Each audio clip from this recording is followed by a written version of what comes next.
Hello again. It's Wing Nation presented by Sage Fruit. Talking sprint car racing, our favorite time of the week, and we are so glad that you have joined us. Steve Post here in the Hercules Tire Studios, joined by Ashley Stremme in our Lethal Chassis Studios up in Pennsylvania. Hello, Ashley. How are you? I am great. Had a really chill, quiet weekend, Steve, but you stopped by this week. How was your weekend in Pennsylvania? Well, it was good. Yes, I did. I stopped by to the Lethal Chassis studio to check up on the studio. Everything was good. And then the racing was phenomenal. Had a really, really good time, Ashley. As you know, Pennsylvania is so stout with racing. But a couple things jumped out at me, okay? The first thing that jumped out at me is the improvements and changes at Baps Motor Speedway. Colton Gauss well, what's his name down there? Yes, exactly. Him, yes, my buddy. They are really putting a lot into that racetrack. It's unreal. It truly is. And both of those guys are very much like what we talk about in racing. It's all about passion. They both love sprint car racing. Both of them have been part of the industry for so many years. So I know they have something up their sleeve for sure. Yeah, that place is looking really, really good. So kudos to those guys at Baps Motor Speedway. The other thing, and I enjoyed the Dirt Classic, was really, really good. Ashley, I really like when we mix things up a little bit. And the format on this one is two sets of heat races with an 8-car invert. I really enjoyed just something a little bit different every once in a while. And those 10 heat races were all pretty good on Saturday night at Baps.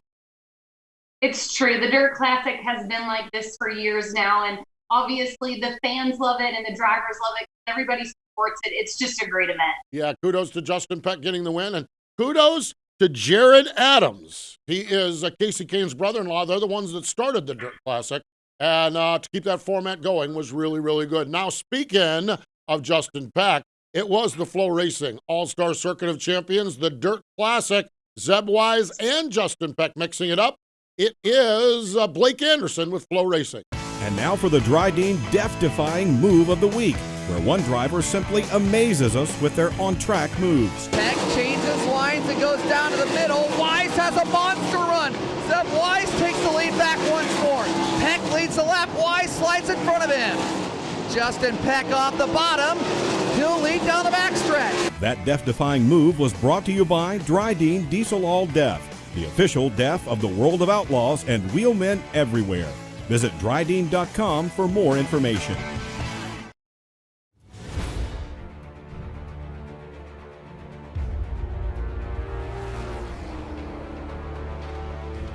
Pride. Passion. Performance. We are. We are. We are Team Dryden.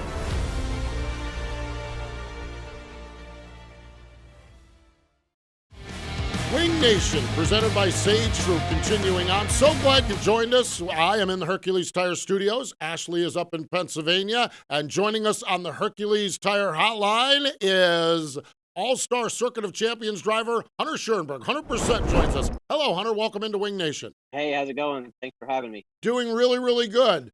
How are you doing? How's the sprint car world treating you? Well, I wish I could say it was better.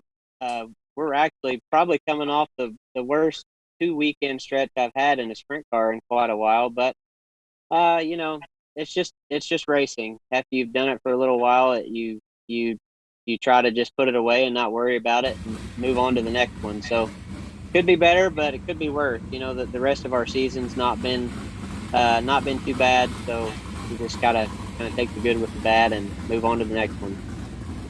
We often talk about the roller coaster that sprint car racing or racing in general hands us. You talk about these last few weeks. You picked up your first All-Star win earlier this season. What is that like, being on the road, picking up your first win? Now you're struggling these last couple of weeks. Is it something with you? Is it with the car? Things just aren't meshing, or it's just an off week?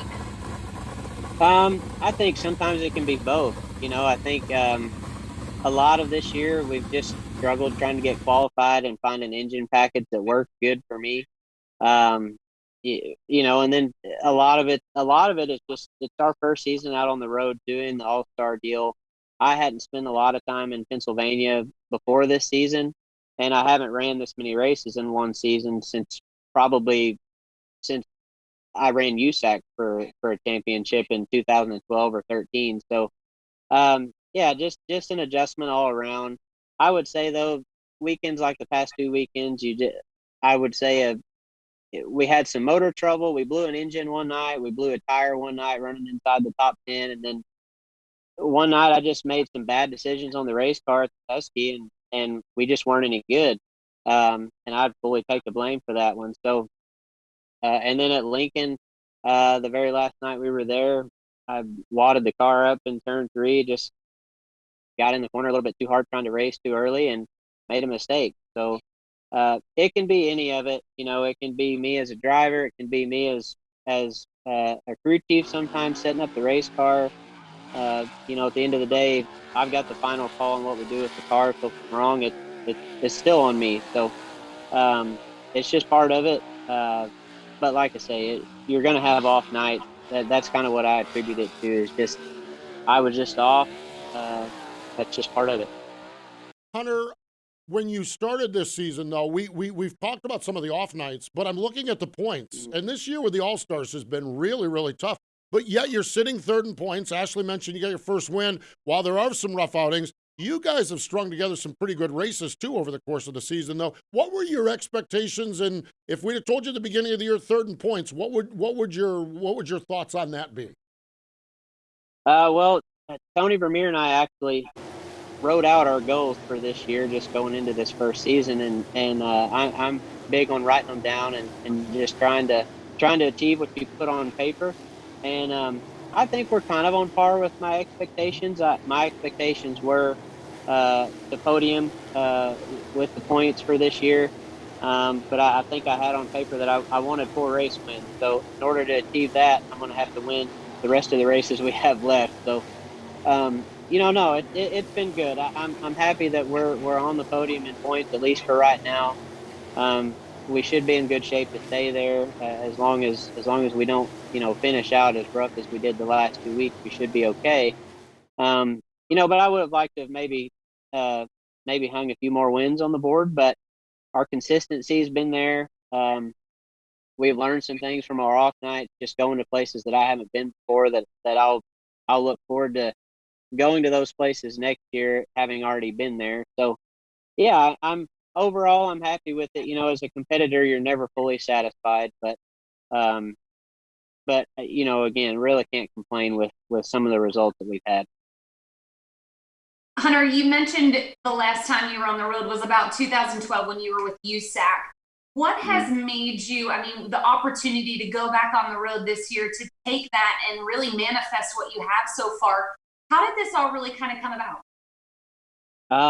Well, I've been working on this probably since 2014. I drove for a guy named Hank Byram the last year that I drove for somebody else in USAC, and we got along great. We ran for points with USAC, and we had a lot of fun doing it. And Hank just got to a point where he obviously owned a business and needed to stay home, and said, "Hey, look, I'm not going to race probably as much as what you want to race." And so after that was over, 2014, I put together my own stuff with a few sponsors, and we did one more year in USAC.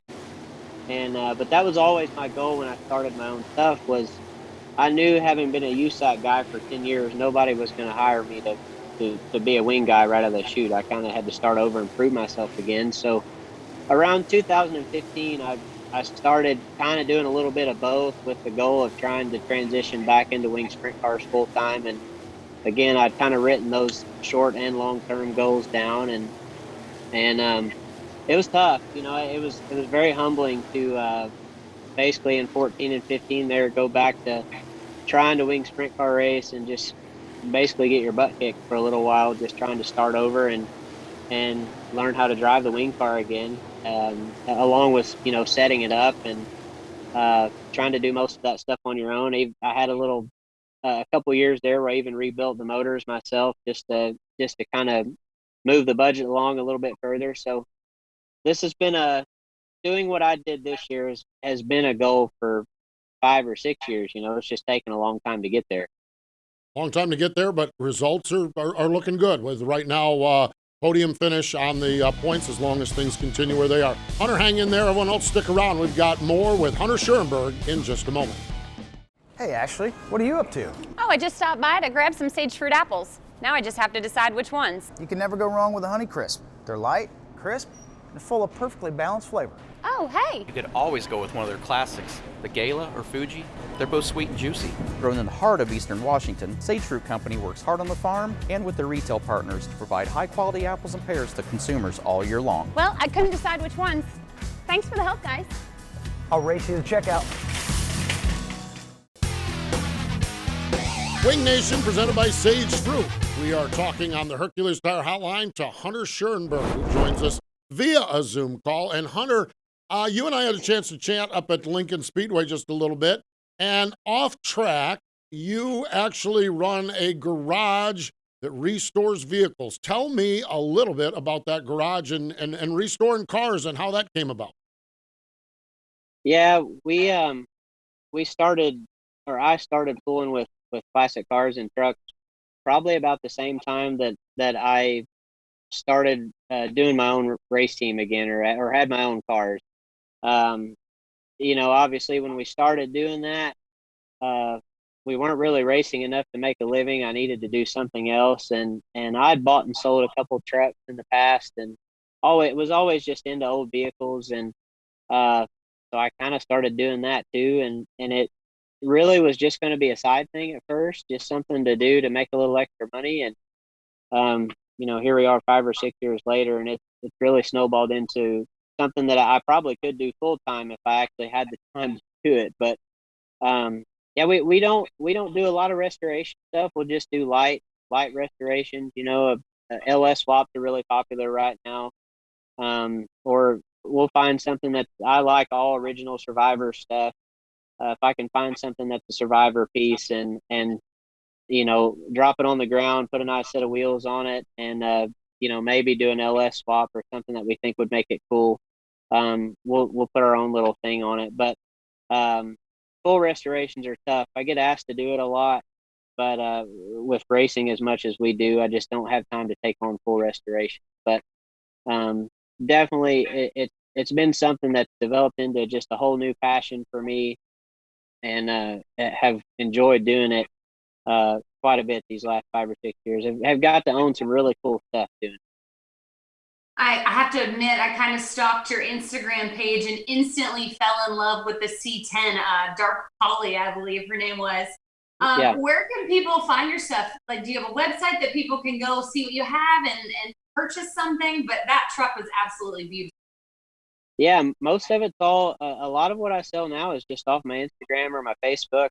I have a little bit of a following for it now. I think I still, in my mind, have a long way to go with it. But most of it, Instagram, Facebook. If I get something done that I've been working on, I'll post the finished product on there and just say, hey, it's up for sale. And sometimes, we'll put them on eBay or a classic car site, something like that. But yeah, most of it just like the Dark Poly truck, I just kind of try to post pictures of it as we go along with what we're doing to it, and then when it's done, it's done. And most of the time, if it's something like Dark Poly that I've had for a little while and I've worked on, somebody has already taken an interest in it while we're trying to finish the product, and by the time it's done, it's ready to go to a new home. But yeah, I would say if you follow my Instagram, 100%. If you want to follow the stuff that I flip or buy and sell, that's the best place to do it. So what is your dream vehicle, and do you have that yet? I don't. I guess I've always been a truck guy. I have one of my dream vehicles. I've got a 71 C10 that, again, it's a Survivor truck that it's got a big built block in it with a 5-speed. Really fun truck to drive. This is actually the 3rd time I've owned it, and this time I'm done. I'm not selling it again. It's something. If I was going to build one, it is the truck that I would build, and I didn't have to build it. So I've got that one. probably if there was one more on my bucket list that I would have a really hard time getting rid of would be a 62 Bel Air bubble top 409 4-speed car. That would be my dream car, I guess I would say. Love it. Cars are family, but we always have to talk about family when it comes to the world of racing. And your wife, obviously pregnant with a little girl right at the moment, but your son, Wheelin, is an absolute trip by what you guys share on social media. Him on the scooter going down the hill and then totally wiping out. Absolutely incredible. What's it like having him on the road with you and getting to partake in what you do? It's a lot of fun. He's definitely got a personality which makes for never having a dull moment. That's for sure. Sometimes he's a handful. Sometimes, yes, he will aggravate the heck out of me and my wife. But for the most part, he's a lot of fun. Has a good personality. Doesn't know a stranger, which is not like me or my wife. I don't know where he gets it from. I'm kind of a quiet, reserved person until you get to know me. But he's not that way. He'll talk to anybody. And I like that. I think it's cool. He loves being at the races, and I think it's cool that maybe when I was his age, I had heroes in sprint car racing that, boy, it was just such a big deal when you got to meet one of them, and for him, the heroes that he's going to have in sprint car racing are just his friends. He sees them every weekend. Him and Rico are big buddies, and Corey Elias, and he loves Tyler Courtney, all the guys that we're on the road with. So it's neat to get to see him actually be able to interact and hang out with, I'm sure guys are going to be his heroes here in the very near future. Sure. Who were some of your sprint car heroes? I would say, the obvious guy growing up would be Steve Kinzer. I was a big Steve Kinzer fan when I was a kid, but probably a guy that wouldn't be an obvious choice for somebody that you would think of is Danny Wood. I was always a big Danny Wood fan, just because Danny Wood, when I was 7 or 8 years old, probably, we went to an outlaw show, and Danny had a few guys in line to get his autograph behind me, but he still took the time to stop and talk to me as a 7 or 8 year old kid. That I'm sure you know what it's like talking to a 7 or an 8 year old. It's you're not having an adult conversation, but he had a conversation with me anyway, and I never forgot that. I try my best, even on a bad night, to be that person to a kid that might want to come up and talk to me, because it's funny how much that stuck with me. So I've always been a Danny Wood fan after that. That is a sweet, sweet story, and we're going to end it on that. Hunter, it is great watching you race, but even better having you here on Wing Nation. Thanks for joining us, and good luck with the balance of the season. Thank you. I appreciate it. There we go. That's Hunter Schurenberg, 100%, joining us here on Wing Nation. Stay with us. Our Tweet Your Seat Tweet of the Week and a lap around the sprint car world are coming up next. Power isn't born. It's built over time. For over 65 years, Hercules Tires has been providing the muscle to move more drivers, whatever the vehicle, whatever the terrain, and we back it with a powerful protection plan. So wherever the road or the trail takes you, we have the selection, value, and strength to get you there. Hercules Tires, ride on our strength.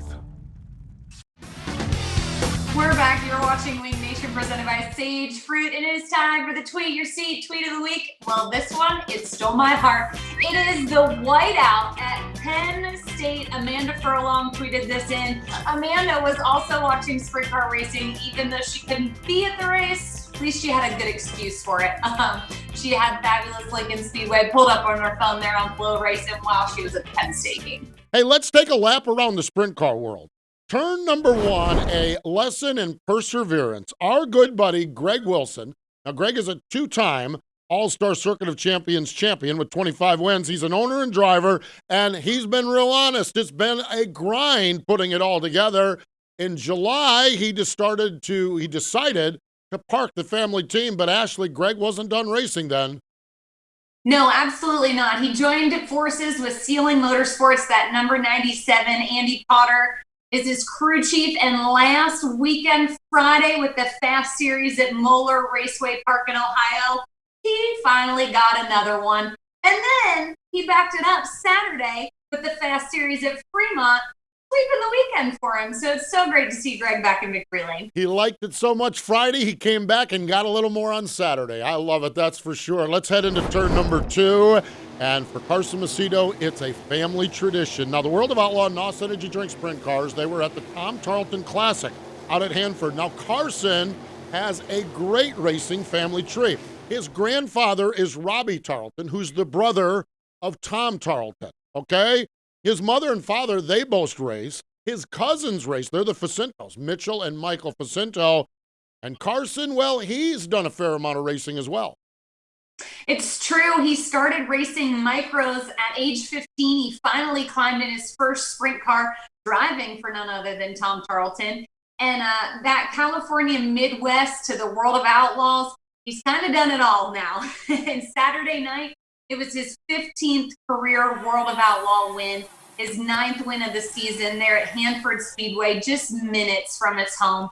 And literally, he described it as a dream come true. Nothing like winning that family race. It certainly was great for Carson Macedo. Down the backstretch, we go into turn number 3. Last weekend was the 11th annual Jesse Hockett Daniel McMillan Memorial at the Lucas Oil Speedway at Wheatland, Missouri. 68 Lucas Oil ASCS National Tour Sprint Cars entered, 10,000 to win. Ashley, the racing was hot and heavy all weekend long. Yeah, the prelim nights on Thursday and Friday, Derek Hager won both of them, so he showed up strong. But on Saturday, it was all J.J. Hickle. His first time seeing the track was Thursday. It is his 4th national tour win of the season, and he's currently sitting second in points. So big night for Saturday for JJ. Yes, it was for him and his team. Finally, into turn number 4 we go and head down the front straightaway. And, well, we're headed to Pennsylvania. It is the 59th annual National Open. $75,000 to win. Defending race winner is Donnie Schatz. Lance Deweese is a 4-time winner of that one as well. He's the champion of the track. And Ashley, they also have some off-track events that we're going to keep an eye on. That's right. Of course, the Chili Cook-Off, you can't miss that one. And the Eastern Museum of Motor Racing charity auction that they have every morning there. Always a great event. So many people there, and it ends up turning out some big money for them. It certainly does. And there you have it, our lap around the sprint car world. Stay with us. I'm not ready yet. Come on. All right, I'm ready now. Hey, Ashley, what are you up to? I just okay. I just stopped by to pick up my sage fruit apples. Now I just have to decide which ones. Yeah, okay. This is what it looks like when you do it. Ta-da! Take a deep breath, count to 5. It's like running across a rhythm section at a motocross track. Mine was perfect. Wing Nation, presented by Sage Fruit. Wrapping it up here for another week. Man, I'll tell you, what a great time in sprint car racing. And Ashley, we talked about it in our lap around the sprint car world. Next weekend, the National Open, and we are all going to have our eyes on Mechanicsburg, Pennsylvania, and Williams Grove. But there's another big one next week, the Short Track Nationals for the ASCS National Tour. Man, I went to I-30 this year. The Short Track Nationals has gone to the top of my bucket list. We are in for a big weekend, next weekend of racing in the sprint car world. I feel like we talk about it every single weekend, but sprint car racing is so strong and so good. But Steve, I can't believe it's October already. It feels like we just kicked this thing off in Volusia a couple weeks ago. Now, hush, pump the brakes. It's September now. It'll be October next week. Let's not push this along. So next week is October. We're still savoring September. I'm with you. I know. It is just absolutely rolling along. That is for sure. So, I mean, we're almost done with Sealands Grove this weekend. We're almost done with the Pennsylvania Month of Money. Man, that doesn't sound good. Oh, well. Hey, we appreciate Hunter Schurenberg for joining us here on Wing Nation. But more important than all of that, we say it every week, and we mean it every week. Thank you for joining us here on Wing Nation, presented by Sage Fruit.